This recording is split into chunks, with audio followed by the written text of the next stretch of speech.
Olá pessoal, vocês estão no meu canal Clássica Reis. Então hoje eu irei trazer mais vídeos para vocês no meu canal. Hoje é um vídeo diferente. Por que eu não entrei no Minecraft ontem? Porque no meu Minecraft eu não sei o que eu fazer, então eu tô pesquisando offline, então eu vou ficar um dia sem jogar.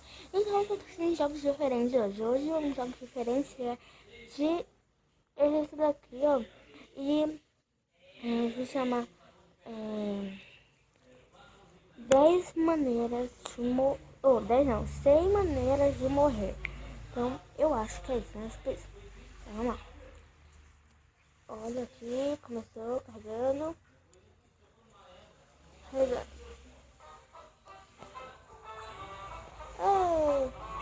Então, vamos jogar. Lembrando que você não tem que morrer, você tem que sobreviver. Ai, meu Deus, meu Deus. 6. Certo? Ah! Meu Deus. Você começa a sobreviveu? Sobreviveu! Então, vamos lá. Isso aqui é essa. Caramba! Au! Que dor! Eu não era péssimo assim, hoje. Sai, sai! Delícia! Mas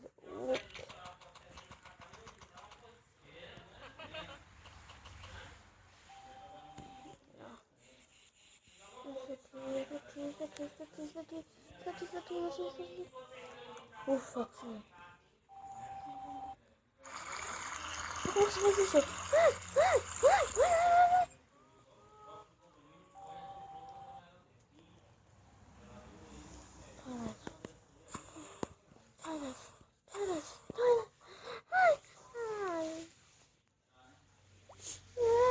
Ai. Eu vou jogar mais uma vez. Ai, meu Deus. Não. Como que é isso?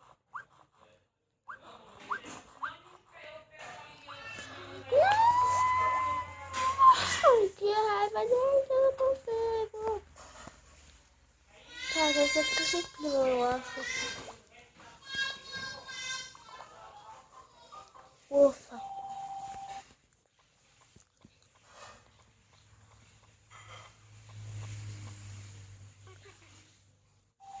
Ok, né? Level up. Ai, meu Deus, pessoal, pega o livro. Pega o livro. Opa.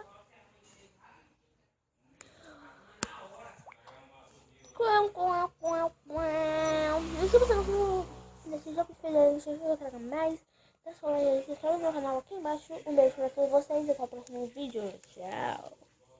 Ah, se inscreva no meu outro canal que estarei aqui embaixo. Tchau.